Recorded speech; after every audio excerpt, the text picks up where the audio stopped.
force on this list, it's important to know 3 things about that force. It's important to know under what situation the force applies. So important to know, 1, the situation which the force applies to, situations which the force applies to. Okay, so for instance, weight applies to almost every situation, except for like a rocket ship way out in space all by itself where there are no planets nearby it. But any question that's like a box sliding along a surface, or a car, or a pen, or anything near the surface of the earth, that object is going to have weight. Normal force, any object in contact with a surface is going to experience a normal force.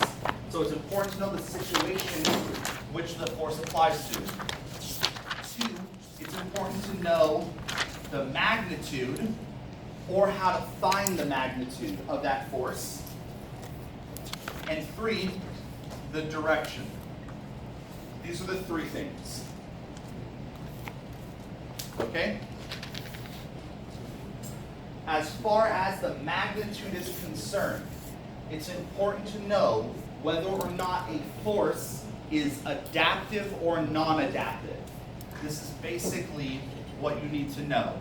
Is the force adaptive or is it non-adaptive? If the force is non-adaptive, then there's going to be a simple formula that will always tell you the magnitude of that force. And on an exam, that formula would be provided. For example, the weight is non-adaptive, and the weight is always given by the formula W equals mg. And this formula will be provided to you on the formula sheet. If the force is adaptive, there is no simple formula to calculate that force. And what do you have to do? Like for the normal force. How do you find the normal force? You have to use Newton's second law? You have to solve Newton's second law. Anytime you want to know the magnitude of an adaptive force, you need to use Newton's second law. Okay? So it's important to know that the normal force is adaptive. So if you look in the formula sheet, you'll never see an equation N equals something, because there is no formula for the normal force. Okay? Any questions about this? This is something that I've been reminding us of every class so far that we've dealt with forces. Okay, let's talk about friction now. Friction is a force that is generated when 2 surfaces are pressed against one another. So, like the normal force, friction only acts on an object when that object is in contact with a surface. Because remember, it's important to know the situation that the force applies to.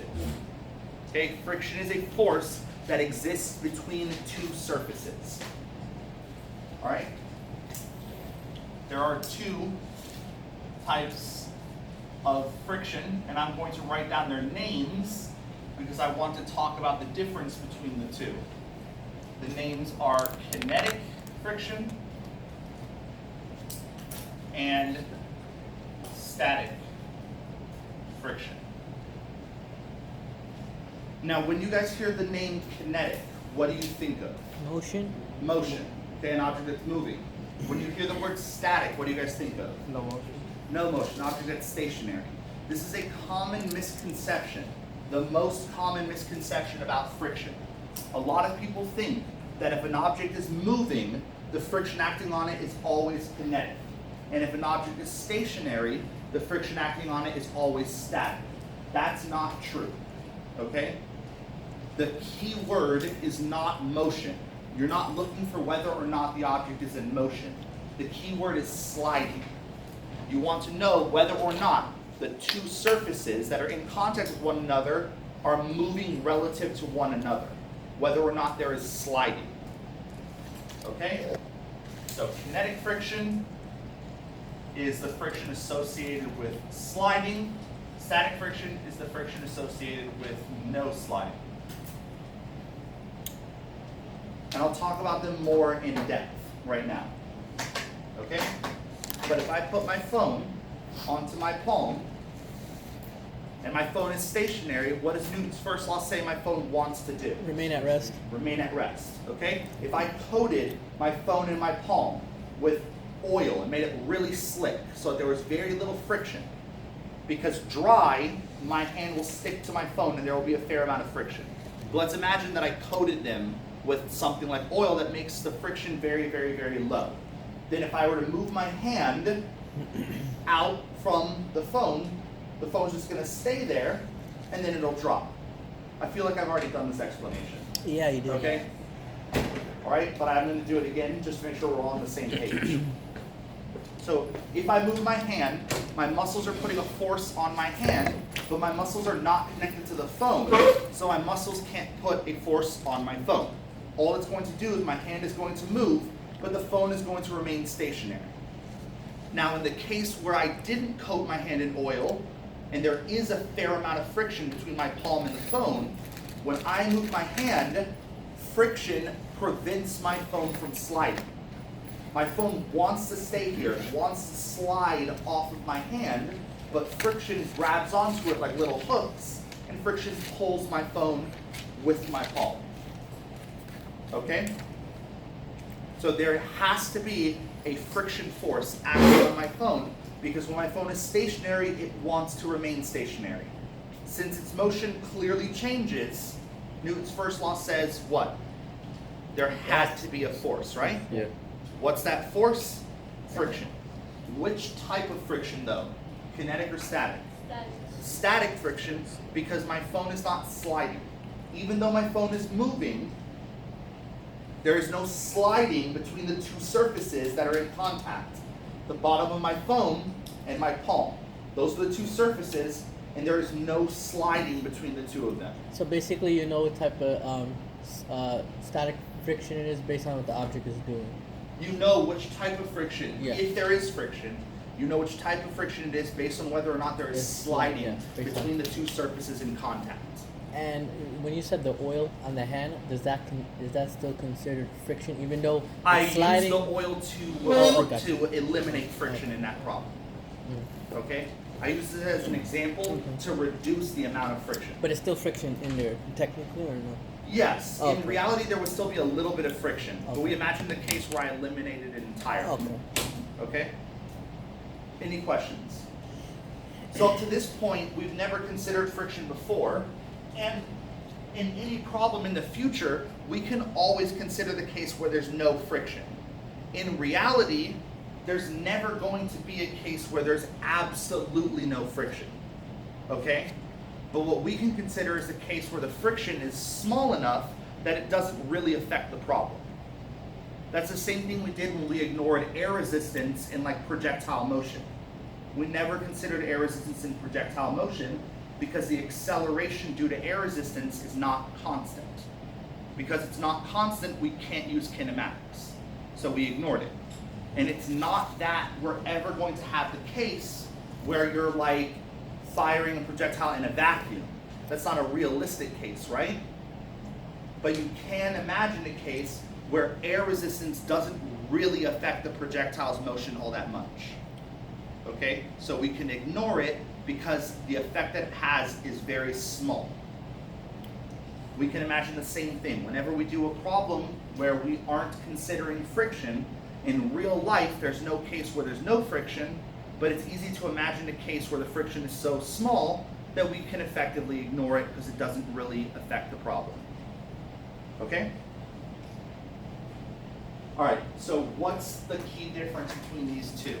Static friction is friction that opposes an object's attempt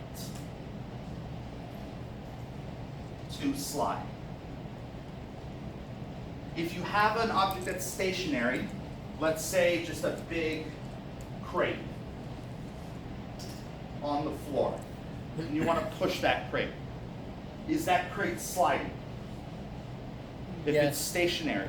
If it's just stationary and you want to push it, Oh, no. but you haven't started pushing it yet. No. No.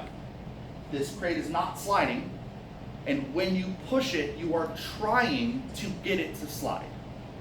Okay? Static friction is going to act to oppose our attempt to get this box sliding. Okay? Kinetic friction is friction that opposes an object's actual sliding.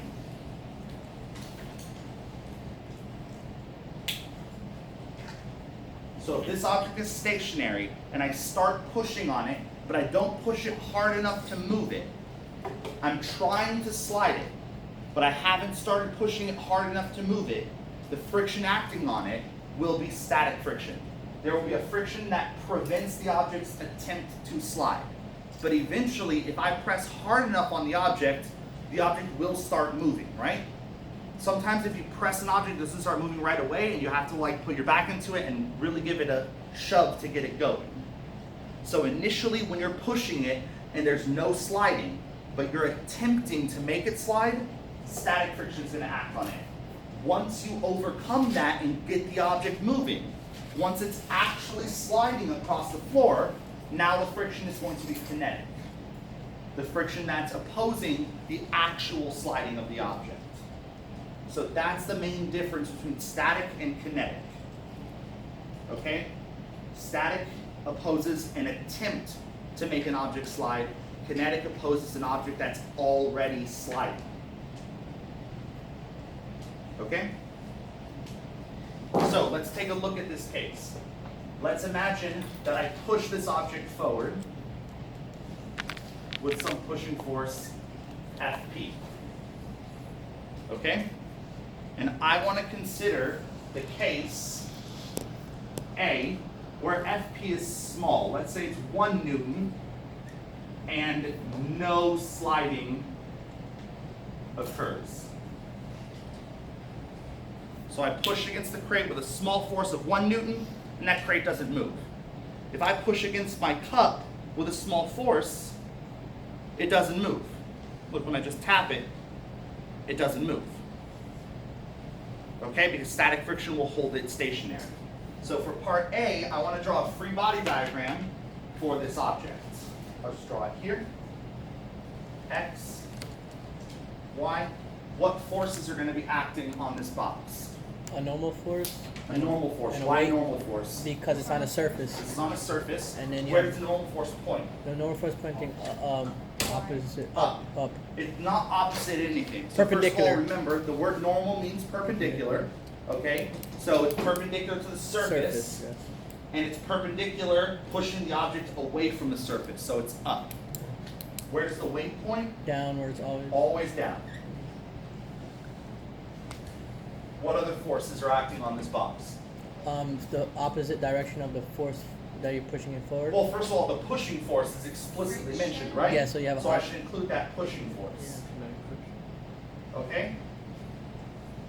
Now, in this case, do I need static friction? Does there need to be another force here? If the object is not sliding. No. Yes. If the object is not sliding, what's the object's acceleration? 0. If the object's acceleration is 0, what is true about each axis? The forces have to be balanced, right? The y-axis is balanced when the normal force equals the weight, so that's fine. But can the x-axis ever be balanced No. with the forces I've drawn? No. No.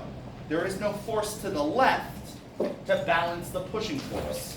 There must be a force to the left. That force is acting to prevent the object from sliding. So what force is that? Is that? Static friction. Okay? So there must be a static friction to the left that prevents the object from sliding. Now, when my pushing force is 1 Newton, what does static friction have to be to prevent it from sliding? 1 Newton. It has to balance the pushing force. So for part A, we will have a static friction of 1 Newton. Okay?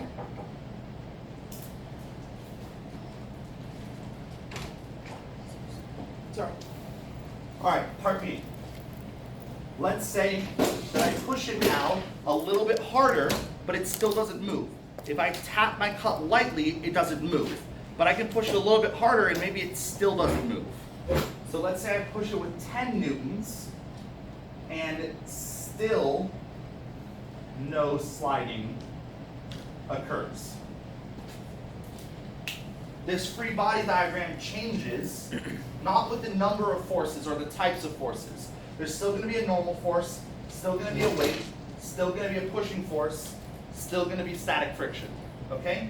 But this pushing force is now 10 newtons. As I have drawn this picture with a pushing force of 10 newtons and a static friction of 1 newton, is this free body diagram correct? No, why not? Because the x-axis is not balanced, right? The static friction is what? What were you going to say? It's too small. It needs to be 10. It needs to be 10 to balance out the pushing force. So what is static friction doing here? It's adapting to the situation. Yeah. You basically say that if it's 10, it will be able to slide, but if it's not, like If it was 1 newton, then there's a net force to the right of 9. so it won't be able to. So it will slide. If static friction was only 1, and the pushing force was 10, 10 minus 1 is 9. And there's a net force to the right of 9 newtons, which means the box has to accelerate to the right. So if it's 10, 10, it's not going to move. Yeah, if it's 10, 10, 10 minus 10 is 0, there's no net force, and so the acceleration is 0 as it should be. So notice that static friction is adapting to the situation. It was 1 newton originally, but then when I changed the situation, static friction adapted to make sure that Newton's second law was satisfied and that the acceleration remained at 0. So if the acceleration changed to like a bigger number, then we'll have to do the whole formula for law, second law? Or No. So I'm going to get to that in a second. If the acceleration wasn't 0, the friction would no longer be static. Okay. Because if the acceleration wasn't 0, what would the box be doing? It would be sliding along the surface, right? And the friction would then be kinetic. And we aren't talking about kinetic right now, we're just talking about static. Okay? But notice that static friction must adapt to the situation. To keep the box from sliding, in part A, static friction must be 1. To keep the box from sliding, in part B, static friction must be 10 newtons. It's really important to recognize that static friction is an adaptive force. It is not a non-adaptive force. There is no formula that will tell you what the static friction is at any given time. Okay? For any given situation, if you want to know what the static friction is, you must solve Newton's second law. Okay? So of these two types of friction, static and kinetic, it's important to know that static friction is adaptive. Okay? Kinetic friction is going to be non-adaptive. Kinetic friction will have a simple formula.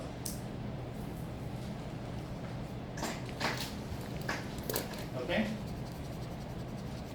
There's going to be one key difference, though, between the adaptive force of static friction and the adaptive force of, let's say, the normal force. Okay? And the key difference is this. The normal force, we never have to consider a limit to its adaptability. Okay?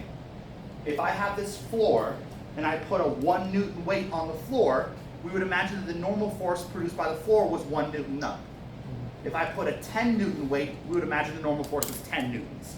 If I put a 100 Newton weight, we would imagine that the normal force is 100 newtons, and so on and so forth. And there's no real purpose in us imagining a limit to the normal force. We can just imagine that the floor could produce whatever normal force it needed to, because we're not going to be doing anything ridiculous like driving like an 18-wheeler along the second story floor, right? We're going to be doing stuff within the realms of possibility, and so the floor should support whatever weight we could realistically put on it.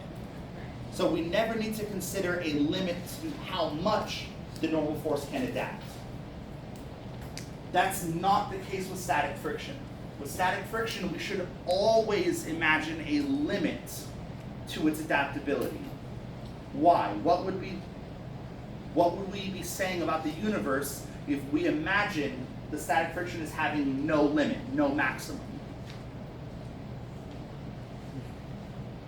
What would we be describing the universe like?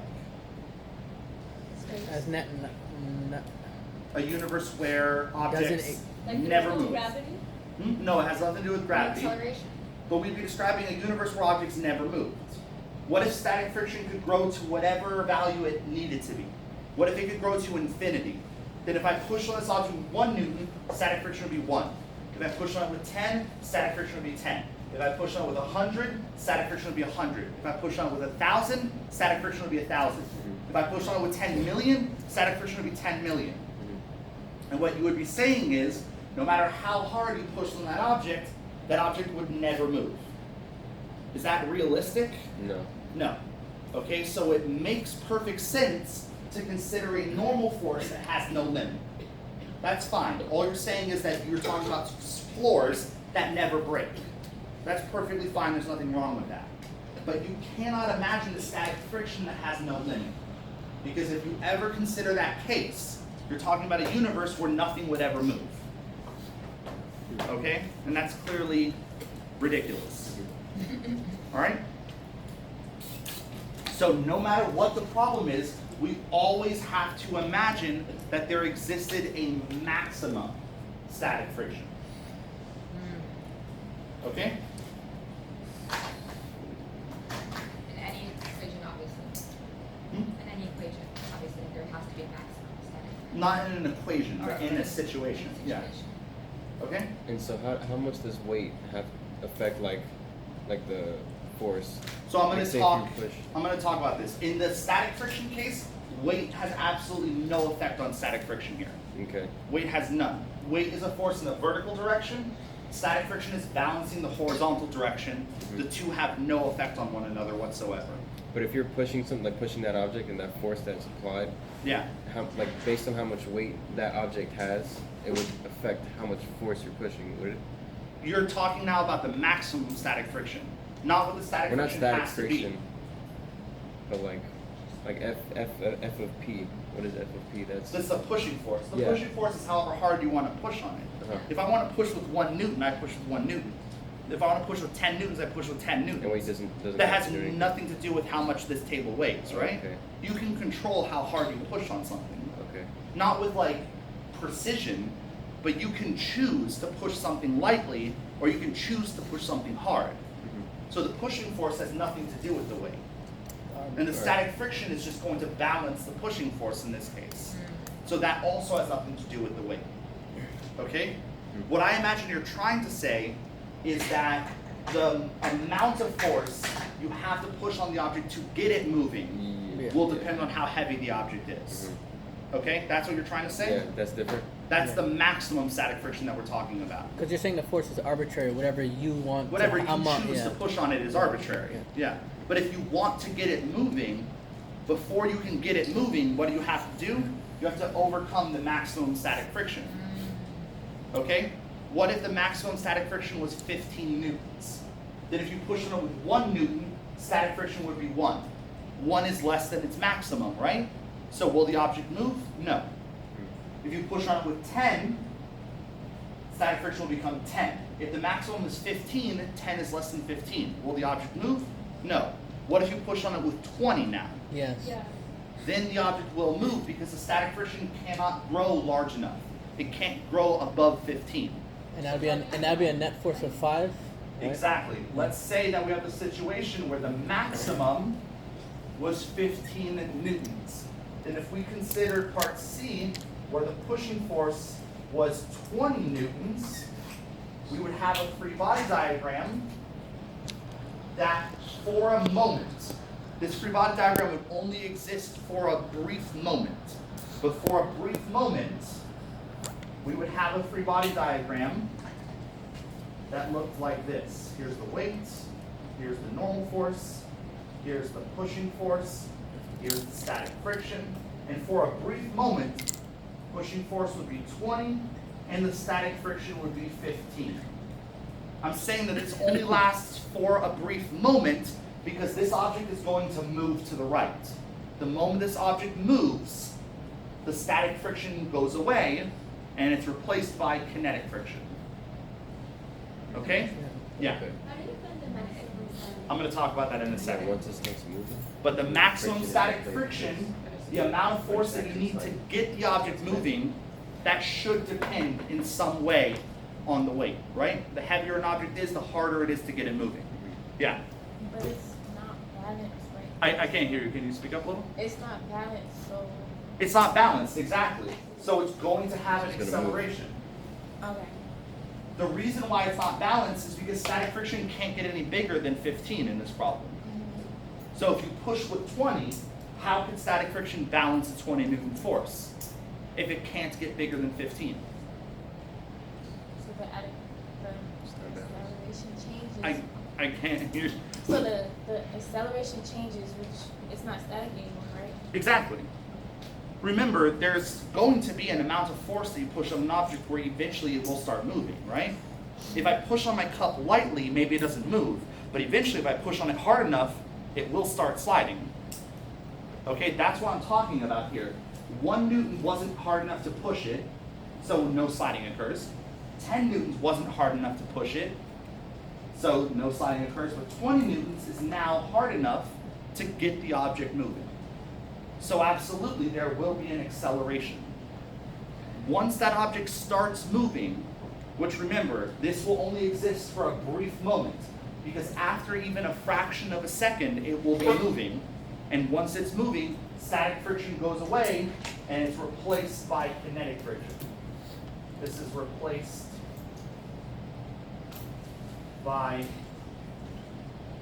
kinetic friction, which we will write as F sub k once object starts moving.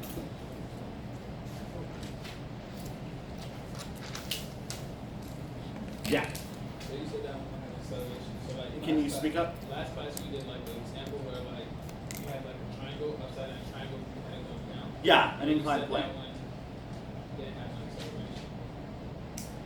What So do you that mean? one didn't- You said the acceleration for that one was 0, so how? I think I said that for that problem, the perpendicular acceleration is Yes. 0, not the total acceleration. Okay. If you put an object on an inclined plane with no friction, and we hadn't talked about friction, so we wouldn't consider friction, it will absolutely slide down the ramp and accelerate. Yeah. So I said the perpendicular acceleration was 0, Okay. but not the total acceleration. Okay? Any other questions? Yeah. So since the moment it starts moving is like so tiny, then we still have to take into account at the moment it goes from static to move. No. You would just consider it once it was moving. Exactly. But I'm trying to illustrate that instant where it transitions from one to the other. Okay? For a brief moment, for just a split second, this will be your free body diagram, where the pushing force will be greater than the static friction because the static friction cannot grow any larger than 15. That will produce an acceleration on the object. That acceleration will get it moving. Once it's moving, static friction goes away and is replaced by kinetic friction. So once the object starts moving, which will be a split second, right? It's a very, very, very tiny amount of time. Once the object starts moving, then static friction goes away and it's replaced by kinetic friction. Okay? Any other questions? All right, I want to talk about the two things in general that friction is going to depend upon.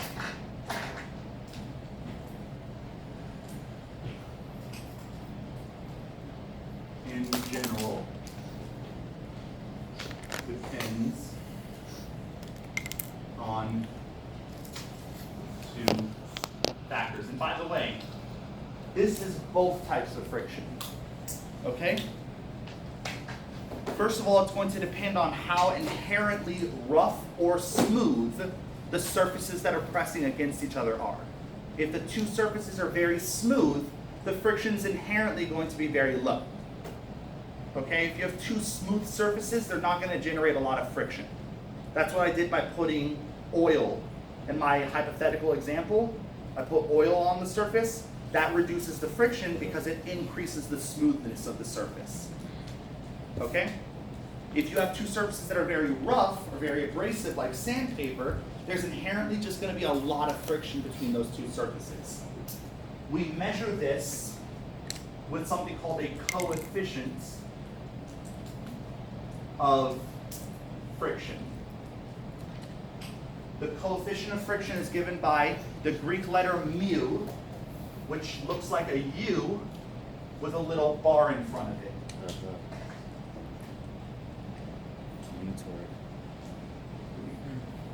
Letter mu. Okay? And the coefficient of friction is how rough or smooth the surfaces are. Technically, it doesn't depend upon one surface. Remember, friction is always produced by two surfaces that are interacting. Okay? So it depends on how rough or smooth the two surfaces pressed against each other are. Okay? So that's one factor that friction depends upon. The second factor is this. If I take a piece of paper and I put it on top of the table, this paper weighs very little, and so it is not pressing against the surface very hard. Friction is going to depend on how hard the two surfaces are pressing against each other.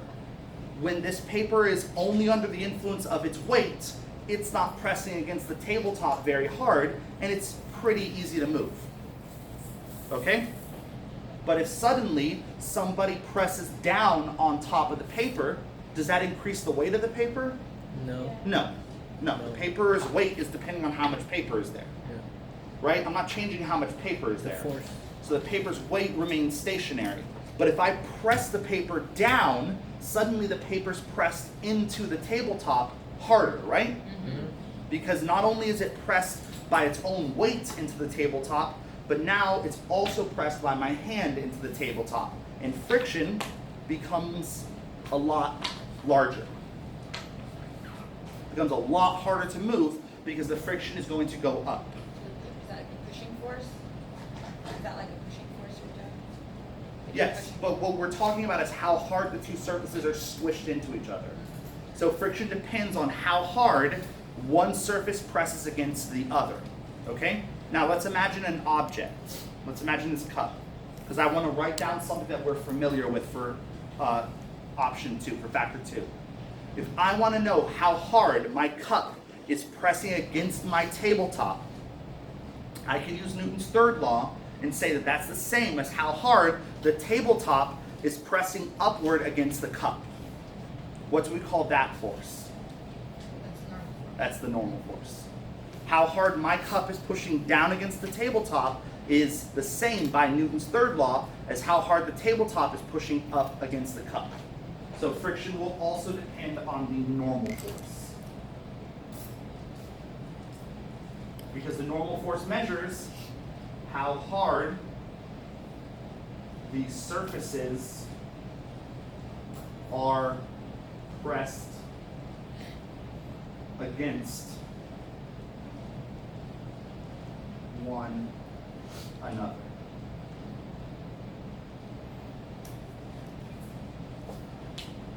Those are the two factors.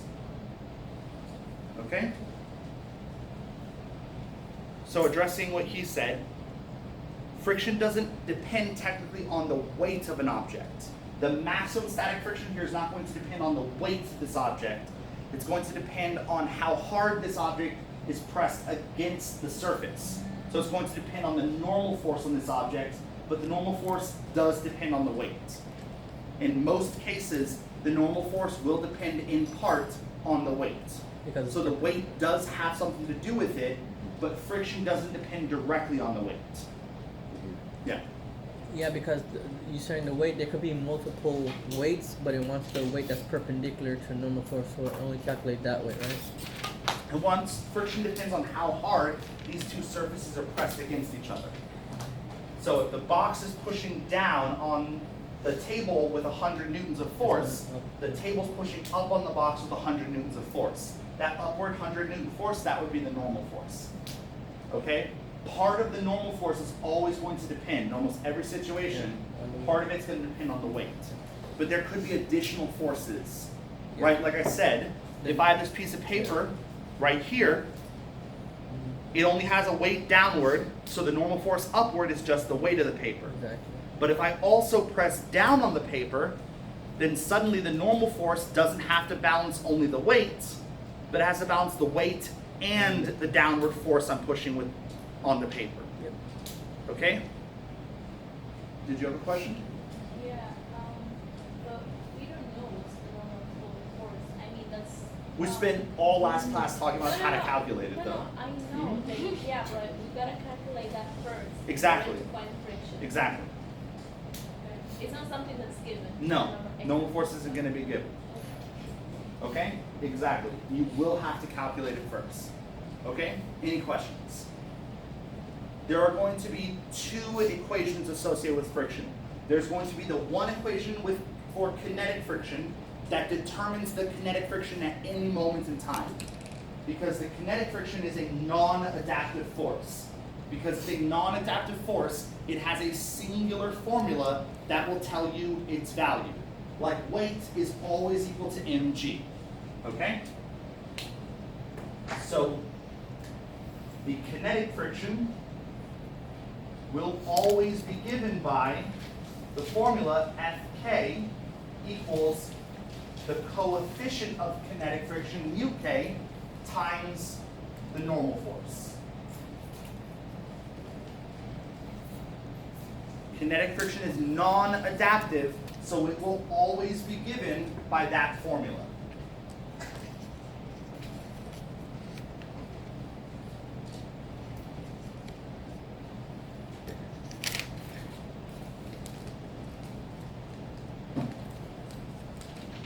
Static friction, however, is adaptive.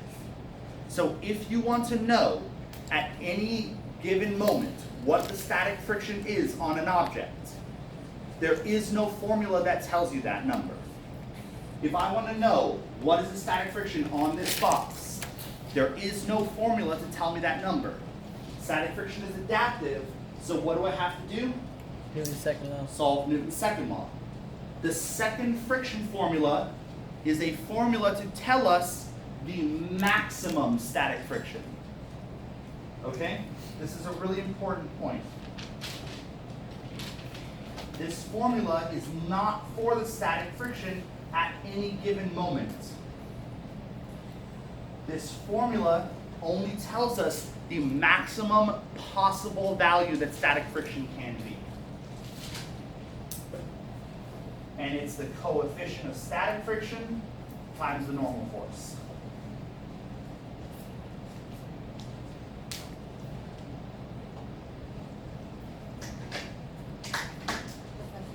Yeah. So long story short, like basically, since there's no equation, we would have to, like she said, find the normal force first, and then we would be able to that would help us determine the weight, and then that would No, help the us- weight because I isn't know it has determined. nothing to do with it, but you said indirectly it has to do with the normal force, which has to do with No, the the static. weight is just given by mg. The weight doesn't depend on the Yes. normal force. I know, but to find the static force, No, to find the static friction, you don't find the normal force. Yes, okay. No. This formula does not tell you what the static friction on an object No, no, is. no, yes, but since we don't have a formula, so what would be like the procedure? The Like, how would we procedure go is to about- solve Newton's second law to make sure that the acceleration is zero. Okay. So I'm going to do a problem right now, but the procedure is always to solve Newton's second law. Make sure acceleration is zero. Yes. Not always or always. Not always. There are cases where the acceleration isn't zero. Right? Like I told you, if I put my phone on my hand and I move my hand to the left, I'm accelerating my phone, and it is static friction that's responsible for producing that Or acceleration. the elevator, like you said. Yeah, exactly. Okay? So there could be cases, but regardless of what the acceleration is, static friction has to be whatever value it needs to be to make sure that Newton's second law is satisfied. To make sure the free body diagram agrees with the motion. Okay? There is a common type of problem associated with friction that I want to cover, which is just the question, for a given situation, what type of friction is acting on an object, and what is the magnitude of that friction? Okay? And I want to talk about how we approach that problem. So let's say that we have a box here which has a mass of 3 kilograms. Okay? Actually, hold on, put this 3 kilograms over here. And we are pushing on this box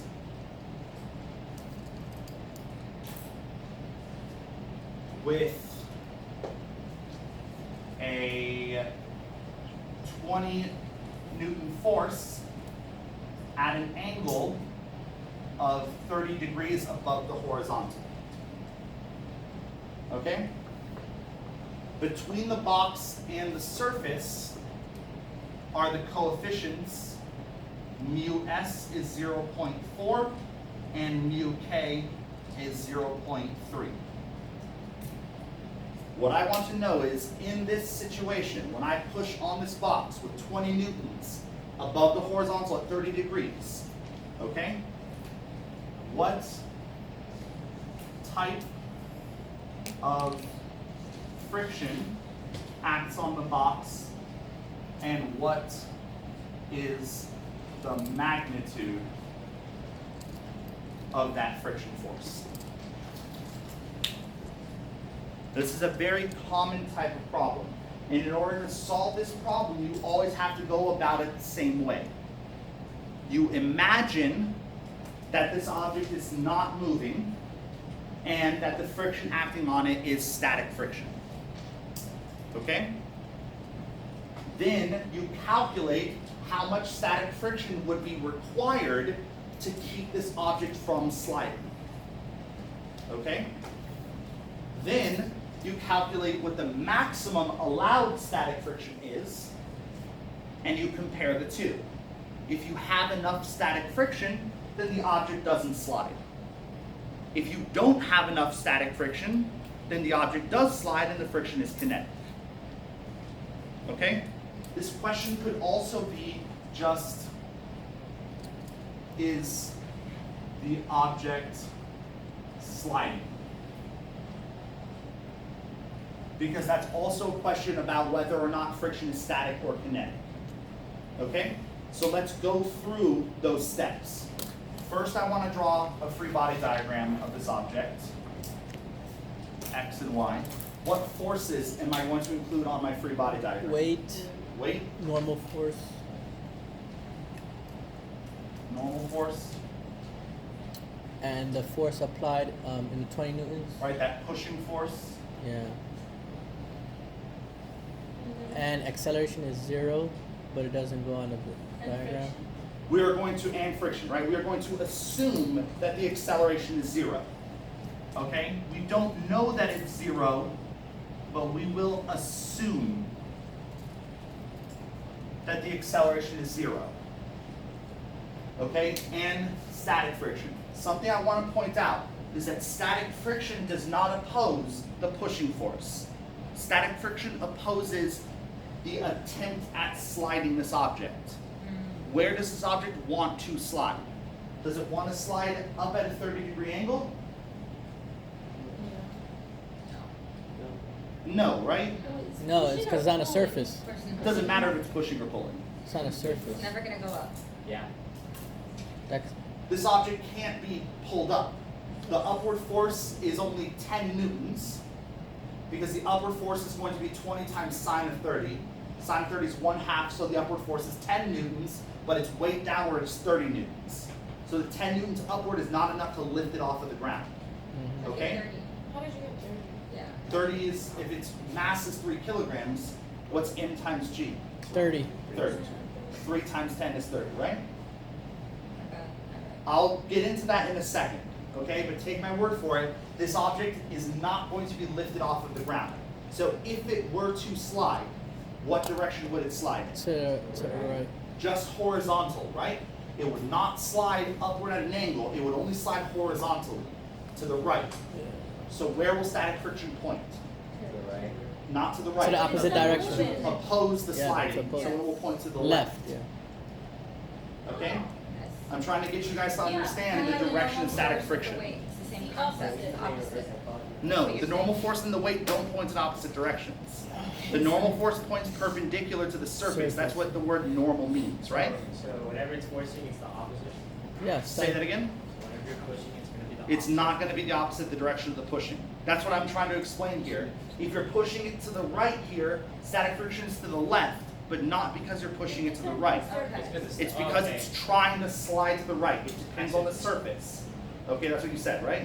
It depends on the surface. We're pushing this now upward at an angle, but static friction is still going to point straight to the left. Static friction is not going to point opposite to the pushing.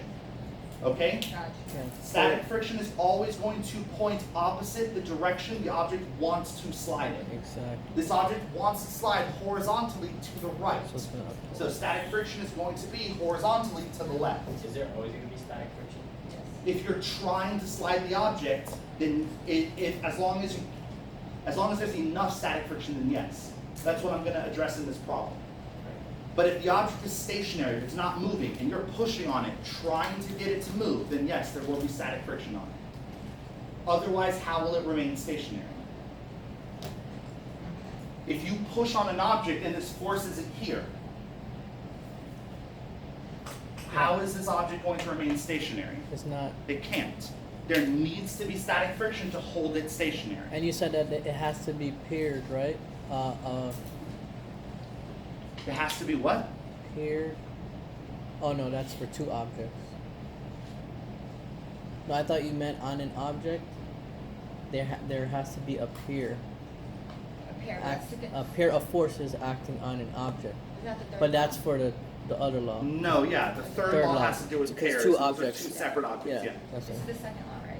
We're talking about the second law, but the second law doesn't say anything about the number of forces acting on an object. Yeah. Okay, so forces on a single object do not have to come in pairs. Okay? Yeah. That's 0.4 and 0.3. Those are the coefficients of static friction. Remember that there are two factors that friction depends upon. Static and So kinetic. those are the numbers that go into these formulas here. It tells you how rough the surfaces are. Okay? And why do you have to? Because why- one is needed for static friction and one is needed for kinetic friction. To You s- have two separate ones here. In the formula for kinetic friction, you have mu k, and in the formula for the maximum static friction, you have mu s. So you need two different ones. One that defines static friction and one that defines kinetic But if friction. we already know that the object is not moving. We don't know that the object is not moving in this Well, problem. what you said. I didn't say that the object isn't Yeah. moving. We're- I said we're assuming that the object isn't Yeah. moving, but we have no idea if the object isn't moving or not in this problem. until we plug it in there. Until we determine whether or not there's enough static friction. That's the whole point of this problem. This problem could ask multiple things. It could ask, what is the object sliding or is the object stationary? It could ask what type of friction is acting on the object, because the type of friction is the same question. If the object isn't sliding, the friction is static. If the object is sliding, the friction is kinetic. So So basically, we absolutely do not know whether or not this object is sliding. Right. We're going to determine that in this problem. so basically, if you know the answer for the first question, you know it for the second question. 'Cause- You can answer, if For the- you can answer one of these, you can answer Yeah. all of these. So basically, the first question you just have to determine which force is higher when you plug it in, and that's the answer. Not quite. The static We're going to friction. get to that. Oh, okay. Okay? Yeah. What you need to do is assume that it's not moving and calculate how much static friction is required to keep it stationary. Then you can calculate the maximum allowed static friction. Forces. What if in this problem we find that it needs 20 newtons of static friction to keep it stationary? But we calculate the maximum, and the maximum allowed is only 15. So it moves. then it would have to move because there is not enough static friction to keep it stationary. Exactly. But what if we calculate in this problem that there's 20 newtons required, but the maximum is 25 newtons? Then it remains stationary because there is enough static friction to keep it still. Okay? All right, you guys are going to see this if I can do the problem. You said it's the All right. you said the static friction is 20, but the maximum. Let me static- do the problem, okay? I'm shutting down the questions for now, and I'm doing the problem, because a lot of the questions will be answered if you guys just see how the problem works, okay? So, first thing I'm going to do is break up this force, which is off axis, into its components. Okay, so it's going to have an x component, and it's going to have a y component. Which one is going to be cosine, the x or the y? The X. The x, right? It's a chase. So the pushing force in the x is going to be 20 newtons cosine of 30 degrees. And the pushing force in the y is going to be 20 newtons sine of 30 degrees. So that's 10.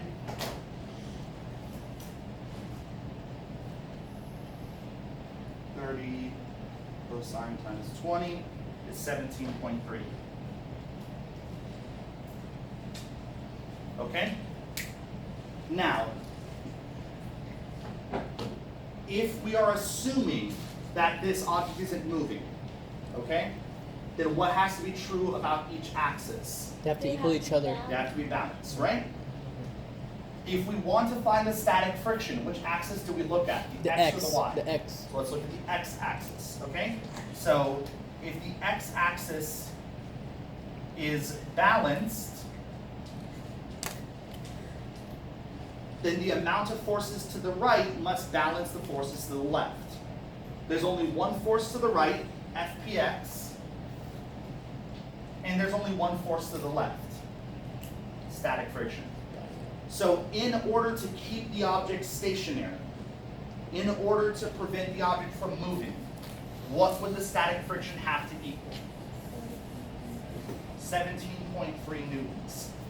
In order to keep the box stationary,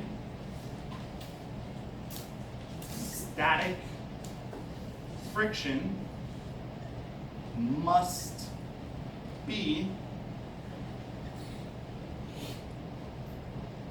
17.3 newtons, because that is what the pushing force in the x direction is.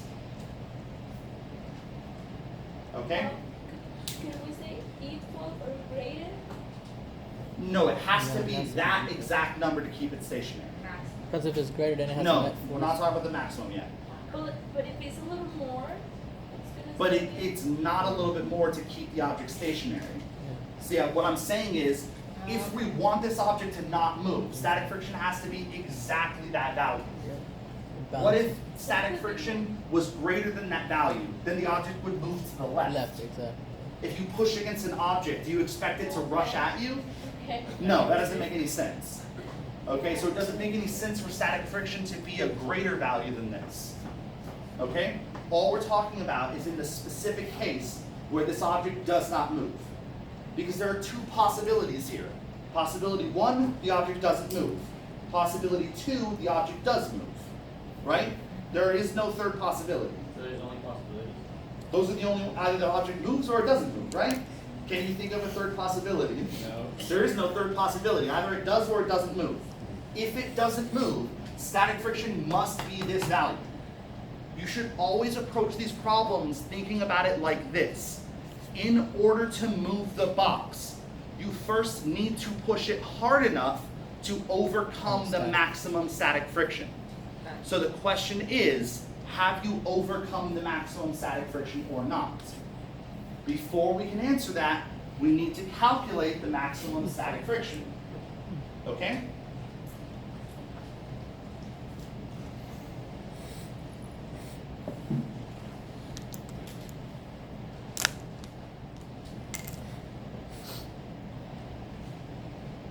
The maximum static friction allowed for this problem is given by the formula mu s times n.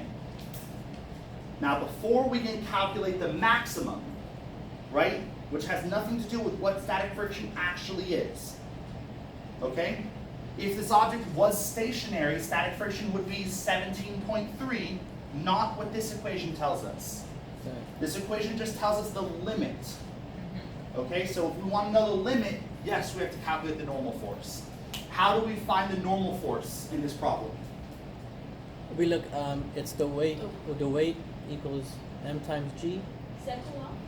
And then Newton's subtract. second law, looking at the y-axis, right? Yeah. The normal force is an adaptive force, so you always have to look at Newton's second law, and the normal force lives on the y-axis, and we know that the y-axis is balanced. So we can say that the y-axis is balanced, meaning that the sum of all upward forces equals the sum of all downward forces. How many upward forces are there? One up. 2. Oh wait. Oh. So the normal force plus the upward pushing force must balance the one downward force. That's what it means for the y-axis to be balanced. The forces upward balance the forces downward. So the normal force is just going to be the weight minus the y component of the pushing force. Okay? The weight is a non-adaptive force, and it's just given by mg. What's m? 3 kilograms. What's g? We'll say 10, so the weight is 30 newtons. What's the pushing force in the y direction? 10 newtons. So this is 30 minus 10, so what's the normal force? 20 newtons.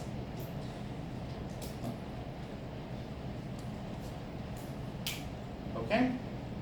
So what is the maximum possible static friction?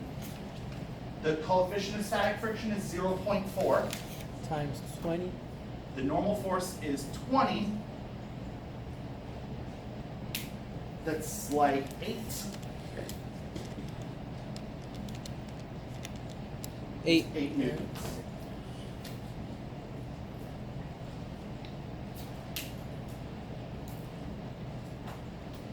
Okay. In order to keep the object stationary, how much static friction do we need? 17.3 newtons. What is the maximum possible value of static friction? 8 newtons. Do we have enough static friction to keep the object from moving? No, we don't. The amount that we need to keep the object from moving is 17.3, but the amount that we have available is only 8. So what's the conclusion about the motion of the object? It's gonna move towards the x-axis. The object is going to move, okay? Conclusion, there is not enough static friction available to prevent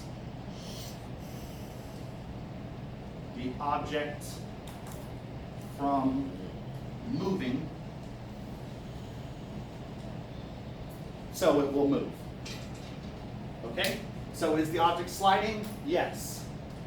What type of friction acts on the object? Kinetic? Kinetic, right? It's not Yeah. static. Yeah. In order for it to be static, we would need 17.3 newtons, but we don't have 17.3 newtons. So the force is kinetic friction, not static friction. And the last question is, what is the magnitude of friction? How do we calculate the magnitude of kinetic friction? This formula. This formula always tells us The how magnitude. strong the kinetic friction is. So now we can determine the kinetic friction, right? Exactly. The kinetic friction is mu k times n. Mu k is 0.3. N is 20. So this is 6 newtons. The MK was given, The mu k, yeah, it was given. These numbers are typically going to be given.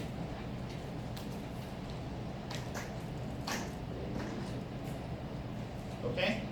In this problem, you are pushing the object too hard for it to remain stationary.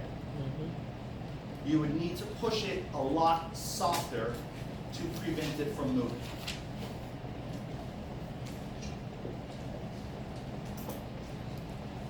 All right, any questions? Yeah. What if the friction was static? What would you say? The friction can't be static in this problem. Because if it ended up being static. Then what would you say to what? How do we interpret static negative? Oh, it would just be whatever static friction had to be. So let's say that the numbers were totally different, and this one happened to end up being 20 newtons, which is not correct. But if it happened to be 20, then there would be enough static friction, and so this would be the magnitude of friction. 17.3. It wouldn't be 20. 20 is not what static friction is. 20 is just what it maximally could be. Okay? This question is asking what is the friction? If the friction is kinetic, it's given by this formula. If the friction is static, it's given by the solution to Newton's second law, assuming that there is no sliding, which in this problem would be this. Okay? But it's not going to be this. This just tells you the limit. It doesn't tell you what static friction is. Okay? All right, that's going to be it for today. All right? We're almost done with forces. Nice. We'll be finished by next class with all of them.